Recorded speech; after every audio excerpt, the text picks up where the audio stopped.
aujourd'hui, on est rendu dans le chapitre 14 de l'Apocalypse, dans le dernier livre de toute la Bible.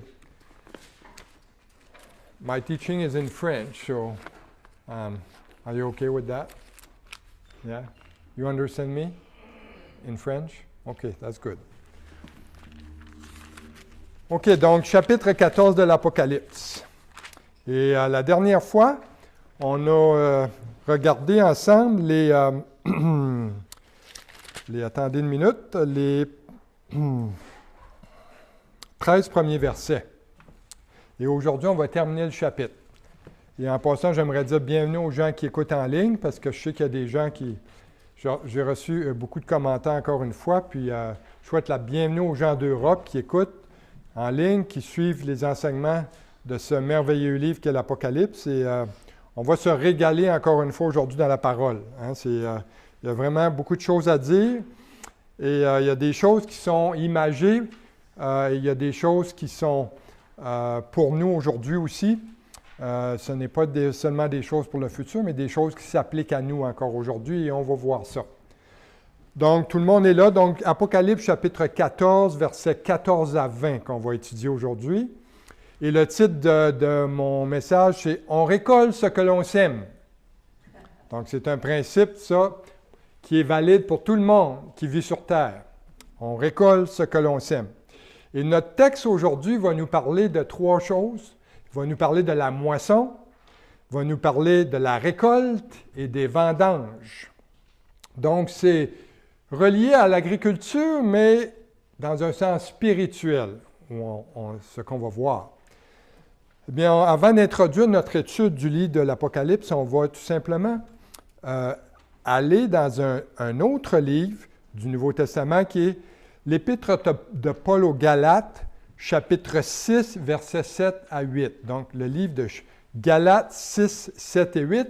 Tout ça, ce n'est que pour mettre la table. Okay? Donc, c'est pour...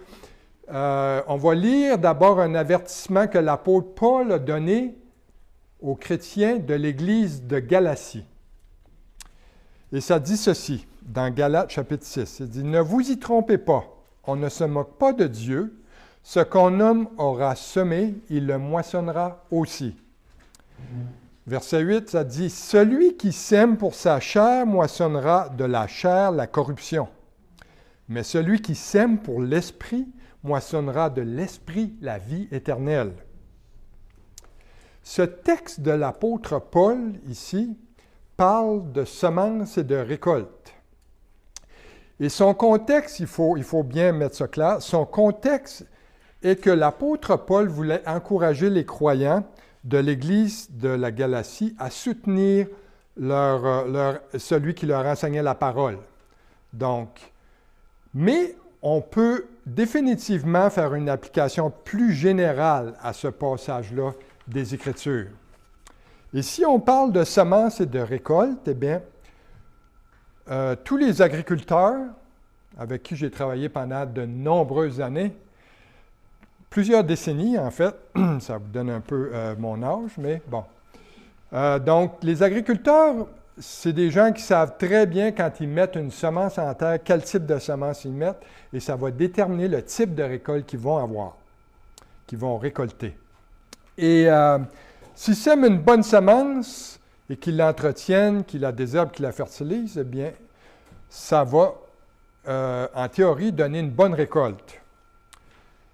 Mais à l'inverse, si quelqu'un sème de la mauvaise herbe, il ne peut pas s'attendre à avoir une récolte de bon grain. C'est impossible. Et ça, c'est vrai pour dans notre vie à nous de tous les jours. Okay? Si on prend cette image-là pratique agricole et qu'on l'applique à notre vie spirituelle. D'ailleurs, l'apôtre Paul a dit que celui qui sème pour sa chair ne récolte pas de fruits de l'esprit. Au contraire, les semences du péché pousseront dans son cœur et produiront de mauvais fruits, puis une semence qui est amère.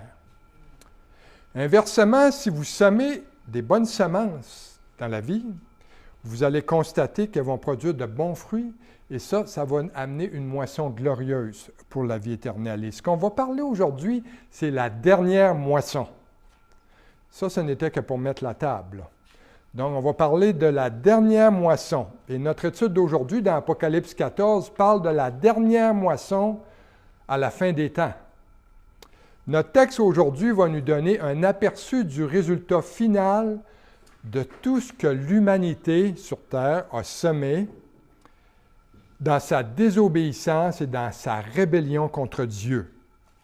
Et comme le passage de l'Épître aux Galates de l'apôtre Paul, chapitre 6, l'a si clairement dit, on ne se moque pas de Dieu. Personne ne peut tromper Dieu. On peut tromper les hommes, mais on ne peut pas tromper Dieu. Et au contraire, un jour a été fixé où les hommes de la terre vont récolter une moisson amère pour tout le mal qu'ils ont semé pendant leur vivant sur terre. Et avant de lire notre texte d'aujourd'hui, on va prier. Seigneur notre Dieu, on courbe nos têtes aujourd'hui, on ferme nos yeux.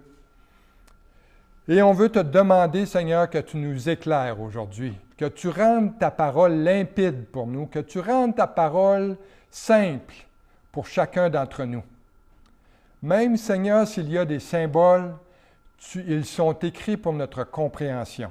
On t'a pris que tu rouvres nos cœurs, tu rouvres nos intelligences, et que, Seigneur, tu mettes l'onction de ton esprit sur cette parole aujourd'hui, sur cet enseignement.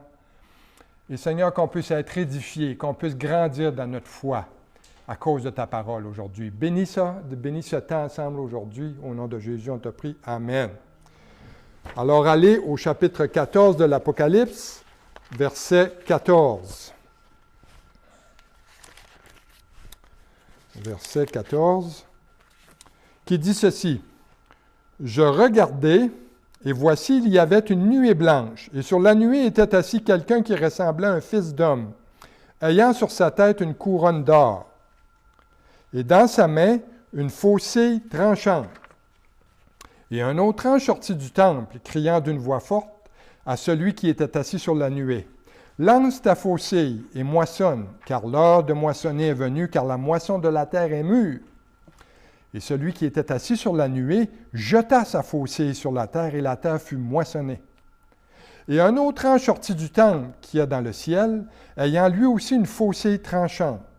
Et un autre ange, qui avait autorité sur le feu, sortit de l'autel et s'adressa d'une voix forte à celui qui avait la faucille tranchante, disant, « Lance ta faucille tranchante, et vendange les grappes de la vigne de la terre, car les raisins de la terre sont mûrs. » Et l'ange jeta sa faucille sur la terre, et il vendangea la vigne de la terre, et jeta la vendange dans la grande cuve de la colère de Dieu.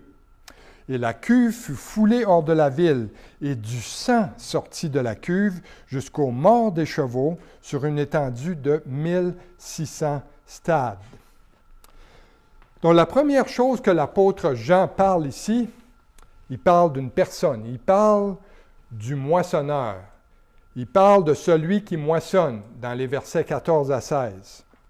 Et Jean nous dit qu'il voit un homme, qu'il voit sur une nuée blanche un homme. C'est un bel endroit pour se tenir, à une nuée blanche. Imaginez-vous vous tenir sur un nuage, observer la terre à partir d'un nuage. Ça va arriver, ça, quand on va avoir nos corps glorieux. Nos corps transformés. Et au verset 14, Jean dit qu'il vit quelqu'un qui ressemblait à un fils d'homme. Mais on a déjà identifié ce quelqu'un-là dans Apocalypse 1, 13 et 18 comme étant qui? Comme étant Jésus-Christ, le Fils de l'homme. Le titre « Fils de l'homme » nous dit qu'au ciel et dans l'éternité, Jésus a toujours l'apparence d'un homme. Il ne sera pas différent dans son apparence.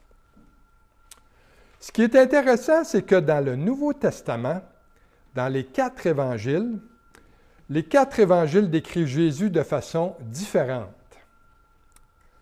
Le premier évangile, l'évangile de Matthieu, commence comme ceci avec la généalogie de Jésus, en remontant jusqu'à Abraham. Il veut démontrer que Jésus est le roi, qu'il est le Messie d'Israël. Il descend de la lignée d'Abraham. Dans l'évangile de Marc, Marc commence par le baptême de Jésus, parce que Jésus s'est fait baptiser. Hein? C'est pour ça que quand on est de nouveau, quand on est des croyants, qu'on est sauvés par grâce, le Seigneur nous a donné le plus bel exemple par le baptême. Il s'est fait lui-même baptiser. Il n'avait pas besoin de se faire baptiser, il était Dieu, il est Dieu. Mais il s'est donné un exemple pour nous, pour qu'on s'identifie à lui dans les eaux du baptême, par immersion. Donc, le Seigneur Jésus s'est fait baptiser par immersion. Par qui? Par Jean-Baptiste.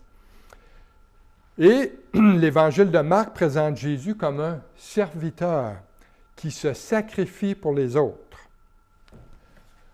Pour sa part, l'apôtre Jean, lui, commence son Évangile en démontrant que Jésus, il commence d'une façon complètement différente. Il ne parle pas de l'humanité de Jésus. Il commence son Évangile en démontrant que Jésus-Christ est le Dieu éternel, qu'il est la deuxième personne de la Trinité. Il n'a pas jugé bon d'inclure une généalogie comme dans l'Évangile de Matthieu ou l'Évangile de Luc. Et si on considère l'homme Jésus, donc il y a évidemment une généalogie, mais si on considère le Dieu Jésus, Dieu ne peut avoir de généalogie, Dieu est éternel. Et finalement, l'Évangile de Luc commence, lui, avec une histoire, l'histoire du sacrificateur Zacharie, hein, qui était un sacrificateur dans le temple, dans le deuxième temple, qui a vu un ange. Il a eu une vision d'un ange, l'ange lui est apparu dans le temple et lui a annoncé qu'il aurait un fils. Sa femme étant stérile, Élisabeth, il était avancé en âge, pas d'enfant. Et là, l'ange a dit à Zacharie, ta femme va tomber enceinte. Tu vas avoir un fils qui va s'appeler Jean-Baptiste. Et Jean-Baptiste est devenu le précurseur de Jésus. C'était lui qui était, il s'est qualifié lui-même disant que je suis la voix de celui qui crie dans le désert, préparez le chemin du Seigneur. Et donc, Luc, l'Évangile de Luc présente Jésus comme le Fils de l'homme. L'homme Jésus qui est parfait et qui est sans péché. Et c'est la façon dont l'apôtre Jean ici décrit Jésus dans Apocalypse 14, 14. Donc, au ciel, donc, Jésus a l'apparence d'un homme. Il n'est pas comme les chérubins qu'on a vus auparavant, hein, qui sont autour du trône et qui ont une apparence un peu assez bizarre. Hein, ils ont 4 visages. Un visage a 4 faces. Hein, on ne sait pas à qui parler. Donc, mais là, ici, Jésus a une apparence d'homme. Hein? Et l'apôtre Jean reconnaît Jésus au ciel. Il voit le Seigneur et là, il l'appelle, il dit, il apparaît comme un fils d'homme dans son état glorifié. Il reconnaît Jésus, mais Jésus dans son état glorifié. Alors, regardons où est-ce que se tient Jésus, le Fils de l'homme. Ça dit au verset 14 qu'il se tient où? Sur une nuée blanche. Ça parle ça, de sa demeure céleste, de la demeure de Dieu. Il n'est plus comme il était au temps où il vivait sur la terre, hein, sans avoir un endroit où reposer sa tête. C'est ça que le Seigneur disait quand il était sur la terre, qu'il n'y avait pas d'endroit où reposer sa tête. Et le fait que Jésus se tienne sur une nuée dans Apocalypse 14, et ça, c'est aussi une image de quoi? De sa seconde venue. Parce que Jésus est venu, voilà 2000 ans, et il revient. Il va revenir. Et dans Matthieu, chapitre 24, verset 30, ça dit ceci, « Alors le signe du Fils de l'homme paraîtra dans le ciel, toutes les tribus de la terre se lamenteront et elles verront le Fils de l'homme venant sur les nuées du ciel avec puissance et une grande gloire. » Donc au verset 14, il est écrit que Jésus porte aussi une couronne d'or. Il porte une couronne d'or. Et le mot grec ici pour couronne, c'est le mot stéphanos, parce que le Nouveau Testament nous vient du grec. Donc les mots qui sont écrits là étaient en grec. Donc ce qui est important de comprendre des fois pour savoir la signification d'un mot, il faut aller dans la racine du mot. Et ici, le mot couronne est le mot stéphanos en grec, et ça veut dire une couronne de vainqueur. Pourquoi? Parce que Jésus a vaincu la mort. Maintenant, Jésus reçoit une couronne de vainqueur. Ce n'est plus une couronne d'épines, comme il a eu lorsqu'il est mort sur la croix pour nos péchés. C'est une couronne en or. Et c'est une couronne différente de ce qu'on va voir au chapitre 19 dans l'Apocalypse, où Jésus va porter une couronne de roi avec des diadèmes. C'est un autre, on va voir ça quand on va arriver au chapitre 19. Et Jésus a aussi dans sa main une chose, une faucille. Hein, c'était la méthode ancestrale de récolter du grain à la faucille. Maintenant, on a des moissonneuses-batteuses avec des GPS dessus, puis ils ne touchent même plus au volant. Donc, c'est un autre monde aujourd'hui, l'agriculture. Et là, ici, Jésus a une faucille tranchante dans sa main, et la faucille signifie le jugement. Le jugement. Et le fait qu'elle est tranchante, ça parle de la sévérité de son jugement. Ça va être un jugement très fort. Et cette image-là de Jésus, ça nous montre trois choses symboliques. C'est parmi les questions que je vous ai passées. Trois choses symboliques. C'est-à-dire qu'à la fin de la tribulation, Jésus est assis comme juge de la terre, en étant assis sur une nuée blanche. Donc, en étant assis là, il juge la terre. La deuxième chose, Jésus porte une couronne d'or, ce qui veut dire que Jésus sera victorieux sur l'Antéchrist. La troisième chose, sa faucille tranchante à la main signifie que Jésus envoie son jugement sur les méchants, sur ceux qui ne croient pas en lui comme leur sauveur personnel. Et en bref, Jésus est aux commandes et intervient dans les activités de l'homme. Et regardons qu'est-ce que Jésus fait. Ça dit qu'il va moissonner, il va récolter. Et la question qui vient immédiatement à l'esprit, il va moissonner quoi? Qu'est-ce qu'il va récolter? Quel genre de récolte Jésus va faire?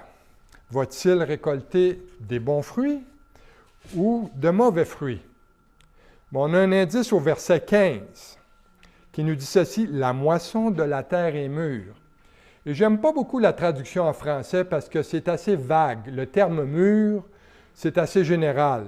Mais il y a vraiment un terme grec spécifique pour cet adjectif-là. Le mot « mûr » ici, c'est le mot grec xéraino. Et ça veut dire devenir sec, devenir desséché. Ça veut dire devenir flétri, devenir fané. Donc ça, ce n'est pas positif. Lorsqu'un fruit est sec, qu'il est desséché, il est prêt à acheter aux poubelles. Si vous achetez des fruits, puis le fruit, là, il vient tout noir, desséché, c'est pas mangeable. À d'autres endroits dans le Nouveau Testament, on trouve le même mot grec qui confirme ça et qui nous aide à comprendre ce que l'apôtre Jean ici dit dans l'Apocalypse. Et ceux qui prennent des notes, là, dans Matthieu 21, 19, vous vous souvenez de l'histoire lorsque Jésus marchait, il a rencontré un figuier, un arbre qui produit des figues, et d'ailleurs, c'est bon un figuier. J'ai habité en Californie 2 ans et on avait un figuier derrière la maison. Et quand c'était le temps des figues, à tous les matins, j'allais me chercher 3 ou 4 figues. C'est vraiment délicieux. Mais ici, Jésus a vu ce figuier-là et il n'a vu que des feuilles. Il n'y avait pas de fruits dans l'arbre. Et qu'est-ce qu'a fait Jésus? Il a maudit le figuier. Il a dit que jamais fruit ne naisse de toi et à l'instant, le figuier sécha. Et ça, c'est le mot xéraino. Le même mot grec. Le figuier a séché. Dans Matthieu, chapitre 12, verset 10, la même chose. Jésus a guéri un homme qui avait une main sèche. Okay? La main était complètement desséchée. Une maladie de la peau, probablement. Et sa main était... Il ne pouvait plus rien faire avec cette main-là. Elle ne lui servait à rien. Encore là, le même mot pour sécher. Matthieu, chapitre 15, versets 5 à 6. Ça, c'est intéressant. Dans la parabole du semeur. Le Seigneur a donné une parabole de 4 terrains différents. Et dans un des terrains, Jésus parle d'une semence qui est tombée dans un sol peu profond. Et au verset 5, il dit « Une partie de la semence tomba dans les endroits pierreux, où elle n'avait pas beaucoup de terre. Elle leva aussitôt parce qu'elle ne trouvait pas un sol profond. Mais quand le soleil parut, elle fut brûlée et sécha, faute de racines. C'est le même mot grec ici, xéraino. Elle sécha. Donc le mot mûr qu'on voit dans Apocalypse 14, 14 ici, qui veut dire dessécher, est utilisé dans chacun de ces exemples et signifie littéralement que c'est mûr au point où le fruit est devenu sec, que c'est mort, que c'est indésirable et que ça n'a aucune utilité. L'image prophétique que Jean nous dépeint ici, c'est que la condition morale du monde pendant la période de la tribulation est depuis longtemps prête pour le jugement. Regardez le monde autour de vous, là, puis des fois on se dit « Oh, combien Dieu est patient! Oh, combien qu'il est patient! » Ce qu'on voit est horrible. Mais la patience de Dieu n'est pas rendue à sa limite encore. Mais là, ici, dans la tribulation, à la fin de la tribulation, donc, son jugement est arrivé depuis longtemps. Et là, c'est passé date, comme on dit. La date d'expiration est dépassée depuis longtemps. Et la meilleure interprétation des versets 15 et 16 est que la moisson dont j'en parle, c'est le jugement des méchants, c'est une moisson de mauvais fruits. Et quand est-ce que cette moisson-là va avoir lieu? Eh bien, en regardant les versets 17 à 20, on a la réponse. On voit que le contexte de la moisson ici, c'est la bataille finale d'Armageddon, à la fin de la tribulation. On va y venir tantôt. Donc, dans Apocalypse 14, chapitre 14 à 20, chapitre 14, versets 14 à 20, ça nous amène à la fin de la grande tribulation. Les versets 14 à 16 nous montrent le portrait général du déferlement de la colère de Dieu, alors que les versets 17 à 20, ça nous montre plus spécifiquement comment Dieu déverse sa colère. Et maintenant, comment ça peut s'appliquer à nous, ça, aujourd'hui? Ce qui est important quand on lit la parole de Dieu, quand on étudie la Bible, c'est un livre qui est vivant. Hein? Ce n'est pas comme le journal là, qui vous donne les nouvelles, puis ça vous donne absolument rien à part que savoir qu'il y a eu un accident, qu'il y a fait tempête, puis bon, et tous les mensonges qu'on a maintenant aussi, c'est de la désinformation plus que de l'information, malheureusement. Mais ça, on va passer là-dessus. Je n'ai pas le temps d'aller là. Mais ce qu'il faut dire, la parole de Dieu, elle s'applique à chacune de nos vies au quotidien. Et ici, les passages parle d'une récolte de mauvais fruits. Eh bien, produire de mauvais fruits ou des fruits flétris ou encore secs ou fanés, bien ça, ce sont les conséquences du péché dans notre vie. Le péché produit une mauvaise récolte qui déplaît au Seigneur. Et lorsque l'ennemi nous tente pour nous faire pécher, bien, il nous présente toujours le beau côté de la médaille, toujours. Il ne nous montre jamais les conséquences. Oh non, jamais. Et si vous avez encore des doutes à ce sujet-là, eh bien, regardez l'exemple du premier homme et de la première femme de l'humanité qui ont vécu sur terre dans Genèse chapitre 3. Dieu avait donné un ordre à Adam et Ève de ne pas toucher ni manger les fruits d'un seul arbre dans le jardin à Éden. Il leur avait donné la permission de manger de tous les autres fruits, de tous les autres arbres, mais pas de l'arbre de la connaissance du bien et du mal. Et le diable est venu mettre le doute dans la tête de la femme. Hein, le diable qui est le serpent a dit à la femme, il dit, Dieu a-t-il réellement dit, vous ne mangerez pas tous des fruits du jardin, de tous les arbres du jardin? Et là, la tactique du diable, la première chose qu'il fait toujours, c'est de mettre le doute. Donc, lorsque l'ennemi vous tente, hein, il ne vient pas se présenter à vous et dire « Bonjour, mon nom est Satan et je vais te faire pécher. » Mais non, il est beaucoup plus intelligent que ça. Donc, il arrive en ange de lumière, il se présente à vous comme un ange de lumière, et là, il commence à jouer dans votre esprit, commence à jouer dans votre tête, commence à mettre des doutes dans votre tête par rapport au commandement de Dieu, par rapport à la parole de Dieu. Et ici, le diable a dit à la femme, il a mis le doute dans la tête de Ève, il a dit que le commandement que Dieu avait donné à l'homme et à la femme de ne pas manger ni de toucher le fruit de l'arbre de la connaissance du bien et du mal, elle a dit, Dieu, as-tu réellement dit ça? Et en plus de mettre en doute la parole de Dieu, le diable, il leur a menti. Hein, parce que le diable, c'est le roi des menteurs. Hein, c'est un meurtrier et un menteur depuis le début. Et il a menti en ajoutant que si il désobéissait à Dieu, eh bien, il deviendrait comme Dieu, qu'il connaîtrait le bien et le mal comme Dieu. Et le diable a dit à la femme, eh bien, oh non, vous ne mourrez certainement pas. Voyons donc, vous ne mourrez pas. Au contraire, vous deviendrez comme Dieu. Et quel fut le fruit de leur désobéissance? C'était un fruit poison. Hein? C'était le fruit de la mort. Le fruit de la mort éternelle. Et l'homme et la femme sont devenus mortels à cause du péché, alors qu'ils avaient été créés éternels à l'image de Dieu. Ils sont devenus mortels. Et à cause d'Adam et Ève, la mort s'est étendue sur tous les hommes de toute la terre et de toutes les générations après eux. D'ailleurs, nous sommes encore aujourd'hui sous la malédiction de la moisson des mauvais fruits d'Adam et Ève. L'apôtre Paul dit ça dans Romains chapitre 5, verset 12. Il dit, c'est pourquoi, comme par un seul homme, le péché est entré dans le monde, et par le péché la mort, et qu'ainsi la mort s'est étendue sur tous les hommes, parce que tous ont péché. Donc le péché produit toujours un mauvais fruit. Le péché produit toujours un fruit poison, qui finalement produit la mort éternelle et la séparation éternelle avec Dieu. Je vais vous donner un exemple concret, OK, qui touche tout le monde présentement. Prenez le gars qui consomme de la drogue. Ce gars-là devient dépendant. Et dans sa dépendance, il devient desséché par la drogue. La drogue le dessèche, le fait mourir à petit feu. Et s'il en consomme trop, s'il fait une overdose, eh bien, cette drogue-là va le conduire à la mort. Et ça, aujourd'hui, c'est un fléau.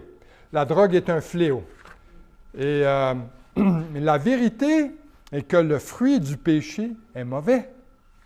Et un fruit qui goûte et sent mauvais, ça ne satisfait jamais un homme affamé.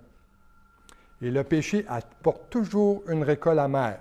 Ce qui nous amène à la deuxième chose. On a parlé du moissonneur, maintenant on va parler de la cuve de Dieu. On voit ça dans les versets 17 à 20. Ça dit qu'il y a un autre ange qui est sorti du temple et qui est dans le ciel, ayant lui aussi une faucille tranchante. Et cet ange-là a pris cette faucille tranchante-là, et là, il est arrivé un autre ange qui avait autorité sur le feu, qui est sorti de l'autel et qui s'est adressé d'une voix forte à celui qui avait la faucille tranchante, disant « Lance ta faucille tranchante, vendange les grappes de la vigne de la terre, car les raisins de la terre sont mûrs. » Et là, l'ange a lancé sa faucille sur la terre, il a vendangé la vigne de la terre et jeta la vendange dans la grande cuve de la colère de Dieu. Et la cuve fut foulée hors de la ville et du sang sortit de la cuve jusqu'au mort des chevaux sur une étendue de 1600 stades.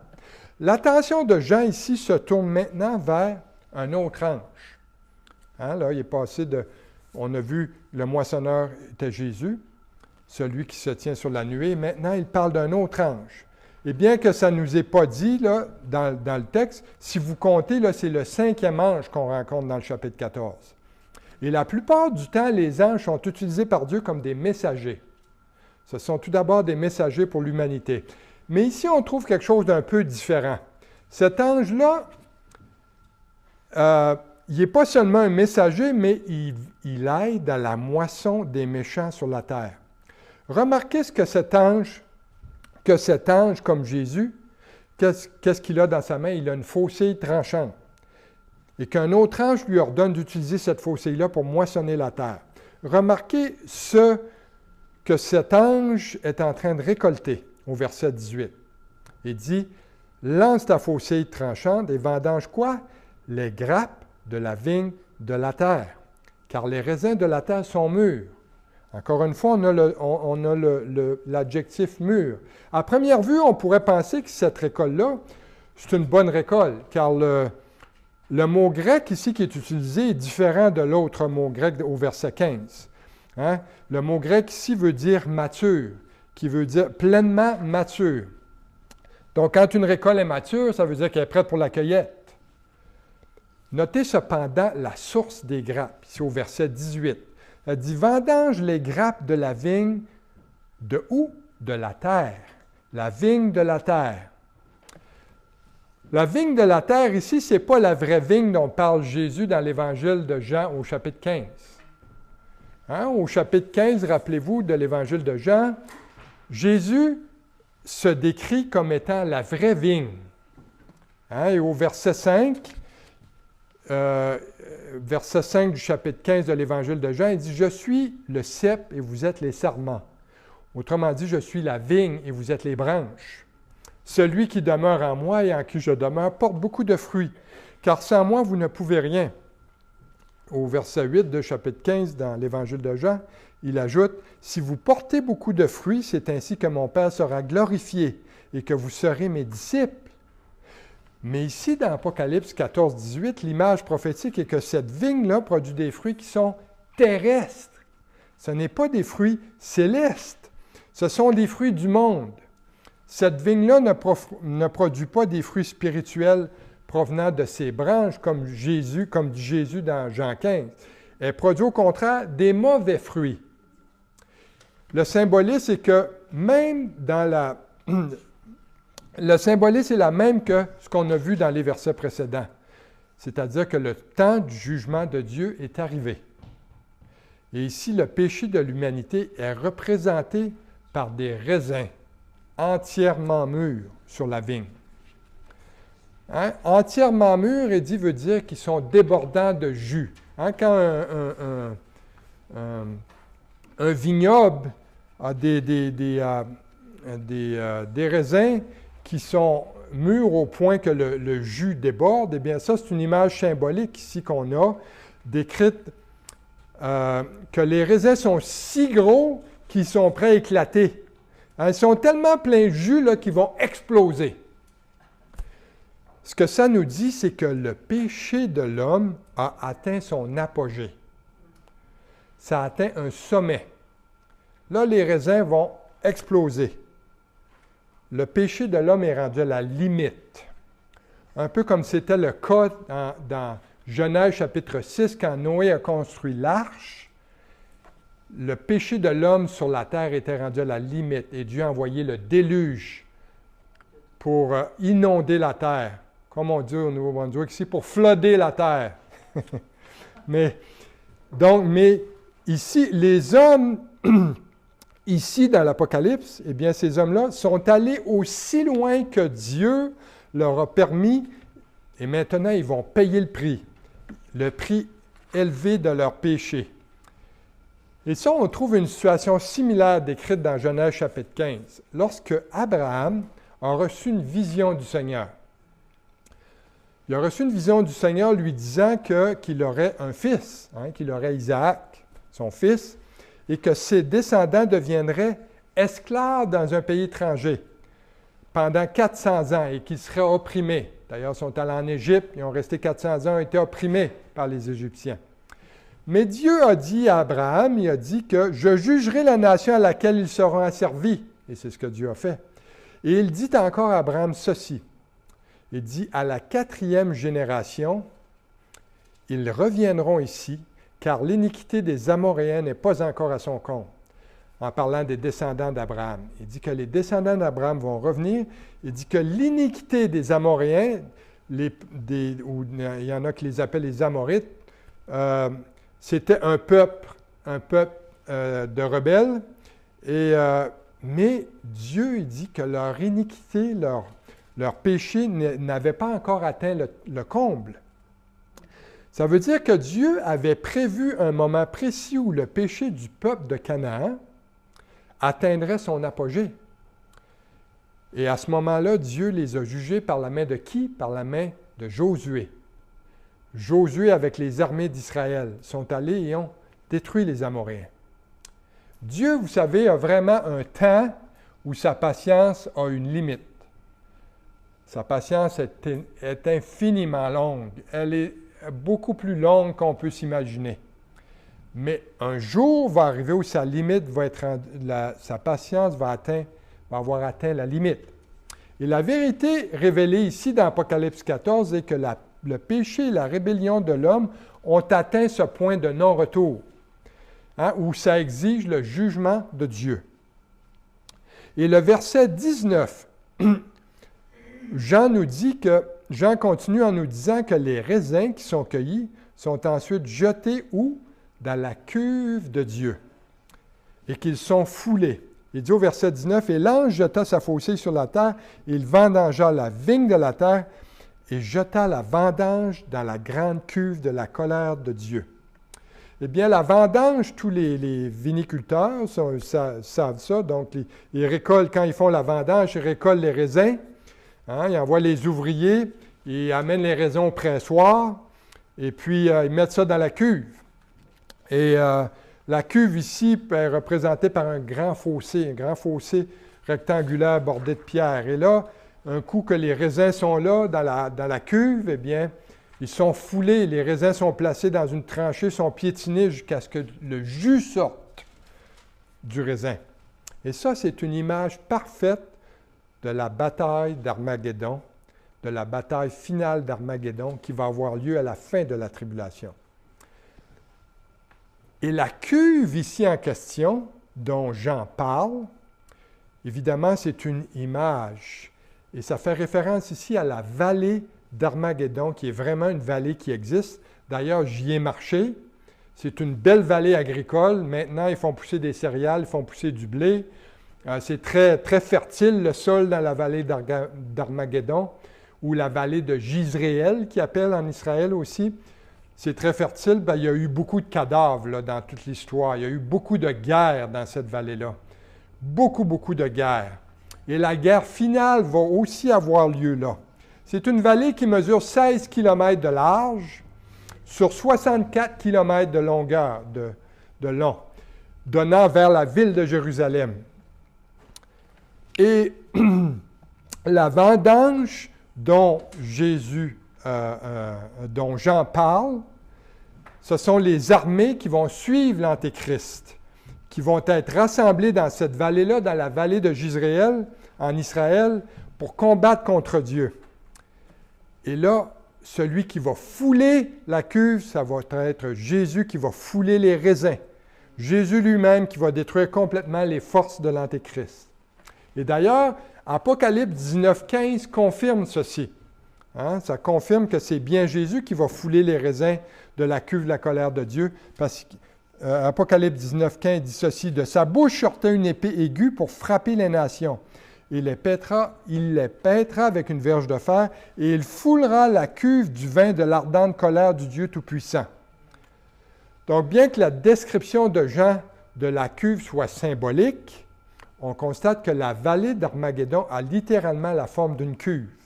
Si vous regardez la géographie d'Israël, allez sur Google Earth, regardez la forme de la vallée d'Armageddon, vous allez voir que c'est une cuve. Et ce sera là que l'Antéchrist et les hommes qui vont le suivre seront écrasés par Jésus. Et Jean termine sa section de sa vision en nous disant au verset 20 que la destruction des ennemis de Dieu est si grande que quoi? Que du sang sorti de la cuve jusqu'aux morts des chevaux sur une étendue de 1600 stades. Ah, ça, c'est beaucoup de sang, ça. Ah, ça, c'est du sang. Si ça vous effraie de donner du sang là, dans des collectes de sang, ça c'est bien plus effrayant. Là, on parle ici, Jean parle jusqu'aux morts des chevaux. Donc, la bride d'un cheval, juste pour votre information, si on mesure un cheval, là, ça a environ 4 pieds de hauteur ou 1,2 mètres pour ceux qui fonctionnent dans le système métrique. Et l'étendue de 1600 stades, ça signifie une distance de 320 km. Mais étant donné que le langage du verset et du paragraphe est clairement symbolique, eh bien, et que la cuve et la faucille qu'on voit, bien, c'est pas littéral. Okay? C'est un symbole d'une vallée et de la façon dont ces hommes-là vont être détruits. Ce que Jean veut communiquer ici, c'est que le résultat du jugement du Seigneur sur les méchants, c'est que la terre est voué à une destruction totale et complète. Que ça va être laid. Ça ne sera pas beau à voir. Donc, en conclusion, alors qu'on termine aujourd'hui le chapitre 14, bien, rappelez-vous ceci. Ce qu'on a étudié aujourd'hui, c'est un aperçu des nouvelles qui vont paraître dans tous les médias du monde au cours des prochaines années. Peu importe le média, ils n'auront pas le choix. Ça va être là. Et le chapitre 14, pour le croyant, c'est un message d'encouragement. Un message d'encouragement, ça nous dit que Jésus est victorieux et que son peuple est gagnant. Mais c'est aussi un message d'avertissement à ceux qui rejettent Christ. Ceux-ci sont à place détournée de leurs péchés, de peur de récolter ce qu'ils ont semé. Et le chapitre 14, ça nous montre à quel point le jugement de Dieu est juste et puissant. Et l'Apocalypse 14, c'est la réponse parfaite d'Apocalypse 13 qu'on a étudié avant. À la fin d'Apocalypse 13, quand on a vu Satan avec son antéchrist, on a dit il s'en allait comme pour avoir la victoire, mais dans Apocalypse 14, ça montre clairement qui est le vainqueur. Qui est celui qui est aux commandes? Ce ne sera pas Satan avec son faux Messie, l'Antéchrist et ses disciples. Non, au contraire, ça va être Dieu avec son Messie Jésus-Christ et son peuple. Et le message d'aujourd'hui, c'est un rappel, vous avez ça dans vos questions. Le message d'aujourd'hui, c'est un rappel qu'un homme récolte toujours ce qu'il sème, que ce soit dans le monde matériel ou dans le monde spirituel. Donc, vous pouvez semer de bonnes semences et avoir une récolte glorieuse pour Dieu, ou encore, vous pouvez semer de mauvaises semences et avoir une récolte amère. Rappelez-vous toujours ce principe. Tout ce que vous semez va pousser, que ce soit bon ou mauvais. Ça va pousser. Mais comme Paul le dit dans Galates 6:8, il dit « Celui qui sème pour sa chair moissonnera de la chair, et la corruption. Mais celui qui sème pour l'esprit moissonnera de l'esprit, la vie éternelle. » Donc, si on sème pour notre chair va croître de plus en plus. Et va prendre toute la place. Elle va prendre la place de l'esprit que Dieu a fait habiter en nous lorsqu'il nous a sauvés. Parce que c'est ça que Paul nous dit dans l'Épître aux Galates, chapitre 5, versets 16 à 22. Il dit « Marchez selon l'esprit, et vous n'accomplirez pas les désirs de la chair. Car la chair a des désirs contraires à ceux de l'esprit. Et l'esprit en a de contraires à ceux de la chair. Ils sont opposés entre eux afin que vous ne fassiez point ce que vous voudriez. Or, les œuvres de la chair sont manifestes. Ce sont l'immoralité sexuelle, l'impureté, la débauche, l'idolâtrie, la magie, les haines, les querelles, les jalousies, les colères, les disputes, les divisions, les sectes, l'envie, l'ivrognerie, les excès de table et les choses semblables. Je vous dis que ceux qui commettent de telles choses n'hériteront point le royaume de Dieu. Il dit aussi, mais le fruit de l'esprit, c'est l'amour, la joie, la paix, la patience, la bonté, la bienveillance, la foi, la douceur, la maîtrise de soi. Donc, ce que nous semons dans l'esprit, alors que nous vivons dans notre corps mortel, charnel, donc ça va avoir un impact dans le monde immatériel, dans la vie éternelle. Et le fruit de l'esprit qu'on produit pour Dieu de façon temporelle ici, donc ça va avoir une valeur éternelle. Donc, mes frères, mes sœurs, ce que je vous dis aujourd'hui, lassez-vous pas de faire le bien, de porter du fruit pour Dieu. Amassez-vous des trésors éternels au ciel, où la rouille ne peut détruire et où les voleurs ne peuvent dérober. Mais aujourd'hui, si vous n'êtes pas sauvé, si vous n'êtes pas un enfant de Dieu, il est impossible pour vous de porter du bon fruit. C'est impossible. Pourquoi c'est impossible? Parce qu'une personne qui n'est pas sauvée, une personne n'est pas sauvée par ses bonnes actions ou ses bonnes œuvres. Les œuvres ne sauvent personne. Il faut d'abord que la personne naisse de nouveau, qu'elle devienne un enfant de Dieu pour produire des fruits pour Dieu. La mauvaise semence qui habite présentement en vous, si vous n'êtes pas sauvé, ça ne peut pas produire du bon grain. Ce que vous avez à faire, c'est de tout simplement vous repentir de vos péchés et demander à Dieu pardon, de croire que Jésus est mort et ressuscité pour vous, personnellement, de recevoir son pardon dans votre cœur. Et il va vous donner son esprit qui produira en vous des fruits qui vont jaillir jusque dans la vie éternelle. Amen. Prions. Seigneur, notre Dieu, on veut te remercier aujourd'hui pour ta parole. Seigneur, on a vu des événements qui vont se réaliser dans le futur. On ne sait pas combien lointain. Avec tous les signes qu'on voit arriver présentement, je crois dans mon cœur que ce sont des événements assez proches. Et Seigneur, on te remercie parce que tu nous avertis d'avance. Seigneur, tu veux nous encourager et tu veux nous avertir aussi d'avance de qu'est-ce qui s'en vient pour ce monde qui refuse de se repentir. Mais aujourd'hui, Seigneur, tu veux nous encourager par ta parole. Tu veux nous encourager, si on est des croyants et de nouveau, à porter du fruit, à porter des bons fruits pour toi, jusqu'à temps que tu enlèves ton Église de cette terre, Seigneur. Et Seigneur, pour ceux qui ne te connaissent pas, je te prie, Seigneur, aujourd'hui, qu'ils viennent à la connaissance du salut en toi, Jésus-Christ, qui désire les sauver, qui a versé son sang, Seigneur. Tu as versé ton sang sur une croix, et non pas dans la cuve de la colère de Dieu, mais tu as pris sur toi, Seigneur, la colère de Dieu dans ton propre corps, et ce sang coulé pour laver, pour purifier nos péchés. Et Seigneur, par la foi, on peut venir à toi et naître de nouveau aujourd'hui. Et Seigneur, merci encore pour ta parole. Bénis cette semaine. Bénis tous ceux qui sont ici aujourd'hui. Protège-les sur la route du retour et on te prie en ton nom, Jésus. Amen.